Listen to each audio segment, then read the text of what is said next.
तुम्हा सर्वांना माझा नमस्कार आहे। तर मी आज साबुदाण्याची खिचडी बनवणार आहे। तर मी ह्याला 2 तास भिजत ठेवले होते, स्वच्छ धुवून घेतले पहिलं आणि पाणी काढून टाकले, 1 गिलास पाणी घालून त्याला भिजत ठेवले होते। तर बघा हे मोकळे एकदम किती छान झालेले आहेत भिजून। हे बघा, आणि जे साहित्य लागणार आहे ते 2 मध्यम आकाराचे बटाटे घेतलेले आहेत आणि शेंदिलोन ह्याला म्हणतात उपवासाचं मीठ, आणि हे शेंगदाणे पावणा वाटी घेतलेला आहे भाजून। हे बघा याचं वरचं मी साल काढलेले आहे।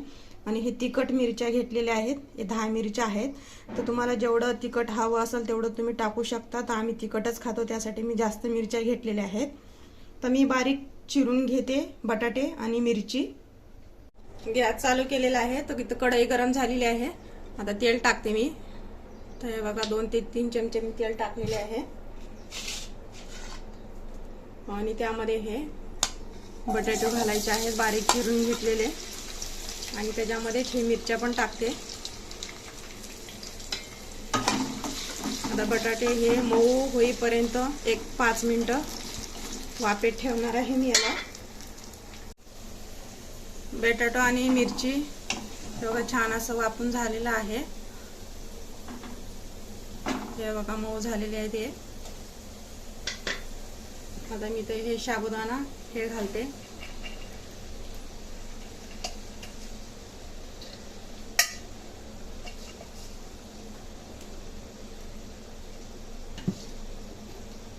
आणि हे शेंगदाणे मिक्सर मध्ये वाटून घेतले। बघा हे जाडसरच वाटायचे आहेत, बारीक नाही करायचं आहे।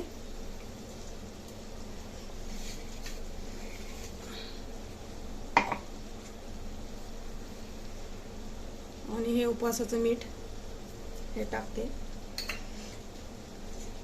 ह्याला छान असं परतून घेते।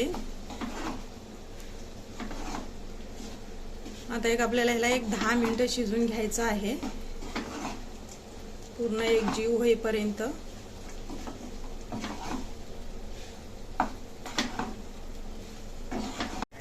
इथे 10 मिनिटं झालेले आहेत।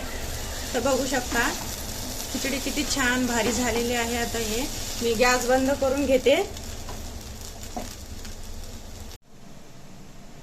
खिचडी बनवून आता तयार आहे। मी छोट्या प्लेट मध्ये काढून घेते।